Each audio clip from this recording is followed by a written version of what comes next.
எல்லோருக்கும் வணக்கம். இன்றைக்கி ராஜயோக கேள்வி பதில்கள் இந்த சீரீஸில் ஒரு அன்பர் கேட்ட கேள்விக்கு பதில் சொல்ல ட்ரை பண்ணுவோம். அவர் என்ன கேட்டிருந்தார்னா, அவருடைய சித்தப்பா பையன் தவறிட்டார், அவர் அடுத்த பிறகு எங்கே போய் பிறப்பாருன்னு உங்களால் சொல்ல முடியுமா? கண்டிப்பாக சொல்ல முடியாது. நான் என்ன சொல்ல முடியுன்றது மட்டும் சொல்கிறேன். இது ஒரு கெஸ் ஒர்க்கு தான், வேறு ஒன்றும் பண்ண முடியாது. ஏன்னா கடவுள்லாம் கிடையாது, எனக்கு ட்ராமா நான் டிசைன் பண்ணல. ஆனால் ஒரு அளவுக்கு நம்ம கண்டுபிடிக்க முடியும். என்ன கண்டுபிடிக்க முடியுன்றது மட்டும் சொல்கிறேன். என்ன முடியும்னா, நம்ம பர்த் அந்த வீடியோ பார்த்துருக்கோம், டெத்துன்ற வீடியோ பார்த்துருக்கோம். அதில் என்ன சொல்லுதுன்னா, இயற்கையாக ஒருத்தர் சரீரம் விட்டார்னா 13வது நாள் அவர் வேறொரு அம்மா வயிற்றில் போய், அவங்க ஒரு 3 மாதமோ 4 மாதமோ ப்ரெக்னெண்ட்டாக இருப்பாங்க, அந்த கர்ப்பத்தில் போய் ஏறுவாங்க. ஓகேங்களா? அதுலேருந்து அந்த 10ஆம் மாதம் 9ஆம் மாதம் 10ஆம் மாதம் ஆகும்போது அந்த குழந்தை பிறக்கும். அப்போது இவங்க குடும்பத்தில் யாராவது சித்தியோ சொந்தக்காரங்களை யாராவது ஒருத்தவங்க அது மாதிரி 3ஆம் மாதமோ 4ஆம் மாதமோ இருக்கிறாங்களா இருந்தால், இந்த இறந்தவர் அந்த வயிற்றில் போய் அந்த அம்மாவோட உடம்புல போய் குழந்தையாக பிறக்கிறதுக்கான வாய்ப்புகள் இருக்கிறது. கண்டிப்பாக இருக்கணும்னு அவசியம் இல்லை, வாய்ப்புகள் இருக்கிறது. அப்படி நம்ம கண்டுபிடிச்சிக்கலாம். ஒருவேளை இறந்தவர் ஒரு ஆக்சிடென்ட் செத்தார், இல்லை தற்கொலை பண்ணி செத்தாருன்னு வச்சுக்கோங்களேன். பாடி கிடைக்கிறதுக்கே 3-4 மாதம் ஆகும். அப்படின்னா அர்த்தம், 3-4 மாதத்துக்கு அப்புறம் அவங்க குடும்பத்தில் யாராவது ஒரு அம்மா அவங்களுக்கு 3-4 மாதமாக இருக்கணும். அந்த டைமில் அப்படி இருந்து ஏறினாங்கன்னா இதே இவர் அங்கே பிறந்தாருன்னு கண்டுபிடிக்கலாம். இவ்வளோதான். கரெக்டாக இவர் தான் பிறந்திருக்கணும்னு அவசியமும் கிடையாது. புரியுதுங்களா? இவ்வளோதான், நம்ம ஒரு அனுமானம் தான். நான் ஒரு எக்ஸாம்பிள் சொல்ல மாதிரி, எனக்கு தெரிஞ்ச ஒரு ஃபேமிலியில் நடந்த சம்பவம். அவங்களுக்கு ஒரு பையன் 10வது படிக்கிற பையன், ஒரு 4வது படிக்கிற பையன். இந்த 10வது படிக்கிற பையன்றது ரொம்ப சேட்டை. அவன் என்ன பண்ணுவான்னா, ஒரு அடி நடந்தது. அவன் ஊர் கேரளாவில். திடீர்னு அப்பா அம்மாக்கெல்லாம் தெரியாமையே, கையில் காசே கிடையாது, எப்படி பஸ் ஏறினான்னு தெரில, நேராக சென்ட்ரல் போயிட்டான், ஏதோ ட்ரெயின் ஏறிட்டான், நேராக ஊருக்கே போய் இறங்கிட்டான். 10வது படிக்கிற பையன் போயிடலாம் இல்லையா, போகிறது பெரிய விஷயம் இல்லை. இவங்களாம் தேடுறாங்க, சென்னையில் ஃபுல்லாக தேடுறாங்க. அப்புறம் பார்த்தா ஃபோன் அடிச்சு கேட்டால் ஊருக்காரங்க சொல்கிறாங்க வந்துட்டான்.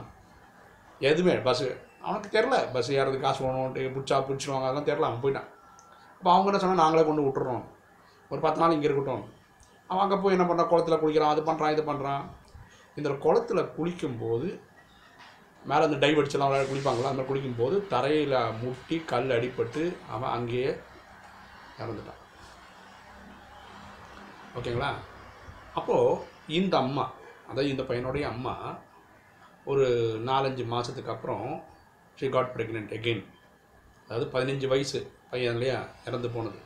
அப்புறம் 9 வருஷத்துக்கு அப்புறம், அது 4 வயசில் ஒரு 4வது படிக்கிற ஒரு பையனும் இருக்கான். இப்போது ஒரு 4 மந்த்ஸ்க்கு அப்புறம் ஷி காட் ப்ரெக்னென்ட். அப்போது நம்மளோட அனுமானம் என்ன, அந்த பெரிய பையனே இந்த அம்மாவுக்கு குழந்தையாக பிறக்கிறான். ஒரு கரெக்டாக 9-10 மாதம் குழந்தை பிறந்தது இல்லையா. பியூட்டி என்னென்னா, அந்த பையனை எப்போல்லாம் அந்த மாதிரி குளிப்பாட்டுறது தண்ணி எடுத்து தலையில் ஊற்றுறாங்களோ அவன் கத்துவான். அப்படின்னா என்ன அர்த்தம், அந்த போன பிறவியோடு இது இவனுக்கு சேர்ந்து வந்திருக்கணும். அப்போ அதிலிருந்து தான் நம்ம முடிவு பண்ணுறோம் இவனாக தான் இருக்கணும் அப்படின்னு. ஏன்னா அவன் செத்தது அப்படி தானே செத்தான், தண்ணியில் அடிபட்டு மூச்சு விட முடியாமல் இல்லையா. அதே மாதிரி இந்த பையன் நைட்டில் ஏதோ நினச்சி பயந்து எழுந்துக்கிறான். இது ஒரு 4 வயசு வரைக்கும் அந்த குழந்தைக்கு இருந்தது. இப்படியெல்லாம் தான் நம்மளால் ஒரு மாதிரி கண்டுபிடிக்க முடியும். அப்போது இந்த அம்மாவுக்கு தன் பையனே இந்த அம்மாவோட ஒரு பிறவியிலே 2வது பிறந்திருக்கிறான் அப்படின்னு நம்ம எடுத்துக்க வேண்டியிருக்கு. எகெயின் இது ஆணியை அடித்த மாதிரி நம்ம சொல்ல முடியாது, சத்தியம் பண்ணி இதுதான் இவனே தான் பிறந்திருக்கிறான் அப்படின்லாம் கண்டுபிடிக்க முடியாது. We can do some kind of logical thinking, அவ்வளோதான். இது மேலே ஒன்றும் பண்ண முடியாது. சரி, நம்ம ரொம்ப டீப்பாகவும் போய் இது கண்டுபிடிக்கிறதுக்கெல்லாம் டைம் வேஸ்ட் பண்ணிட்டு இருக்க வேண்டிய அவசியம் இல்லை. ட்ராமா கரெக்டுங்க, it is so perfect and it is well written and executed by the lord. அவ்வளோதான். இது மாதிரி நீங்கள்லாம் ரொம்ப டீப்பாலாம் போக வேண்டிய அவசியம் கிடையாது. இந்த அன்பர் கேட்டதுனால, அவர் என்ன சொல்கிற ரொம்ப பிரியமாக இருந்தான் சித்தப்பா பையன், அந்த க்யூரியாசிட்டியில் எனக்கு தெரிஞ்சுக்கணும்னு ஆசை இருக்குன்னு சொன்னதுனால அவங்களோட ஒரு திருப்திக்காக நான் அதை சொல்கிறேன். அவ்வளோதான். சரிங்களா? ஸோ இப்படி தான் நம்மளால் கண்டுபிடிக்க முடியுமே தவிர, நம்ம ஒரு ஆத்மா எங்கேருந்து எங்கே ட்ரான்ஸ்ஃபர் ஆகி போச்சு எங்கே போச்சுன்றதெல்லாம் கண்டுபிடிக்கிறதுக்கான மெக்கானிசம் வந்து ராஜயோகத்தில் கிடையாது.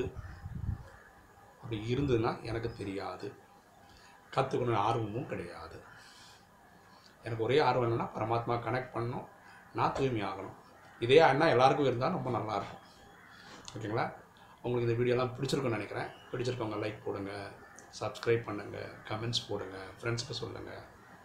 தேங்க்யூ.